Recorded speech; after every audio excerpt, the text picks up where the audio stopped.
As per the reported case of the Enfield Poltergeist 1977-1979 of the Hodgson family at 284 Green Street, Enfield, London, the events were observed by police officers, journalists, and members of the Society for Psychical Research. Tape recordings, photographs, and testimony are still preserved today. It was chilly that evening, that sort of damp, nipping cold that seeped under the gaps in the council house at 284 Green Street, Enfield. Mum had put us to bed early. The telly was out again, and she needed a bit of peace. I roomed with my sister, Margaret. We were dozing when the noise began, a scuffling, as if someone was dragging paper over the floor. "Stop it," I whispered. "I'm not doing anything," she muttered, tucking her blanket over her head. Then there was the knock. 3 slow thumps on the wall, just behind the headboard. Knock, knock, knock. I went still. We believed it was Johnny or Billy attempting to frighten us. Our younger brothers enjoyed making a mess. But when I hollered, their room was silent. The knocking resumed, louder, nearer. That is when the chest of drawers started to move. Initially, it was just an inch, then another. Then it moved forward, scraping the wooden floor towards the door like something invisible was propelling it. Margaret screamed, "Mum!" I yelled. Peggy Hodgson rushed in, half-dressed robe, cigarette still clutched. "What the bloody hell are you girls playing at?" she shouted. "Look." I indicated the chest of drawers, shaking still. Now, against the wall, Mum shoved it back. But before she could remove her hands, it lurched again with a fierce jolt. She went white. "Stop mucking about. We're not," I wailed. The air remained quiet.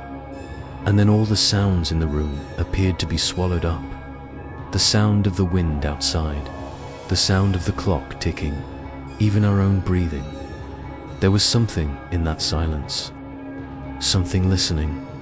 A second night, the knocking returned. Mum phoned the police. 2 officers arrived, making scribbles and grumbling about drafts and the house settling.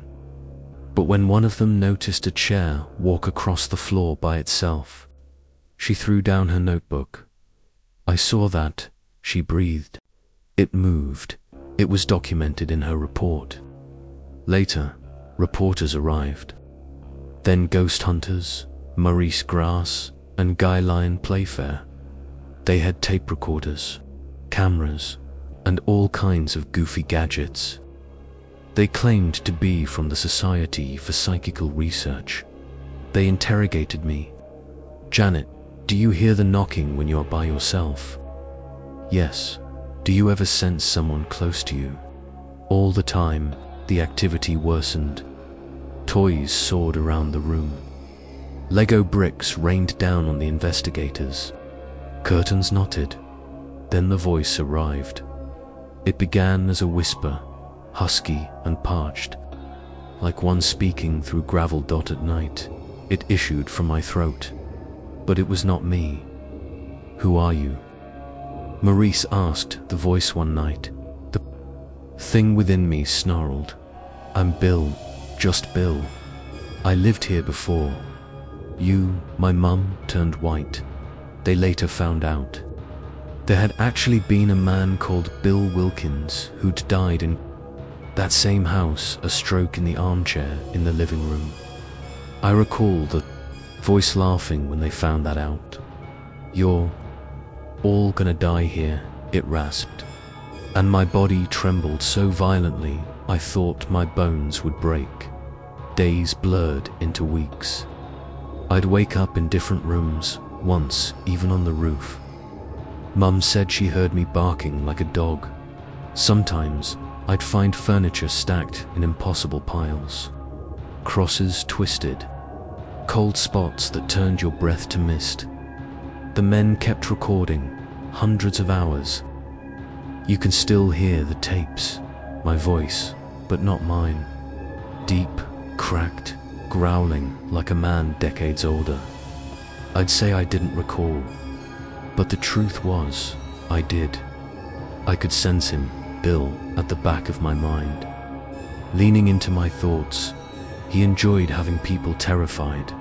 The more terrified we were, the more powerful he grew. One evening, I attempted to pray, mouthing the words I hardly recalled from school. He chuckled within me. No God here. Girl, the bed began to rise off the ground. They hired in priests, mediums, skeptics. One psychic reported feeling multiple presences. A second fainted in the corridor. The BBC attempted to shoot, but their cameras malfunctioned. Lights exploded. Tapes erased themselves.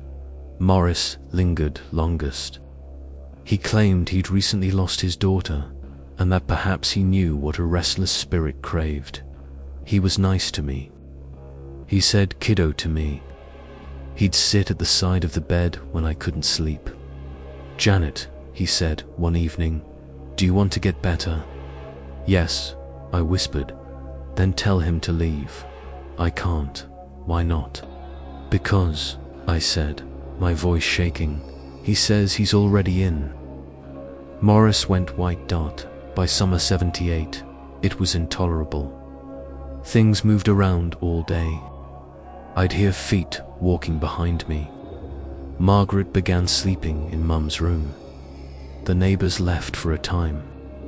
We had reporters calling our home the most haunted house in England, but nobody saw how exhausted we were. Mum would weep in the kitchen when she thought we were sleeping. Occasionally, she'd speak to Dad on the phone, though he'd gone years ago. She'd whisper, "Come home, John, please. I can't manage this without you, Bill." Bill, the voice became softer with time, yet never absent. On some nights, I still heard him. Just a breath, a whisper in the wallpaper. Still here, girl. By 1979, it stopped mostly. The investigators departed, deeming the case inconclusive. But they had heard everything. They had witnesses, tapes, even police testimony. I returned to school, tried to forget, but occasionally, in the evening, I dream about the old living room, the faded green carpet, the cracked up fireplace, and that corner chair where no one sat in the dream. The air is thick again, and I hear that voice. Quiet as a breath, Janet. I wake up chilled. Still, people ask me, was it real? I say, I don't know. Perhaps it was sorrow, or terror, or something worse. But when the light is off and the house groans in the dark, I know one thing for sure, he's still there.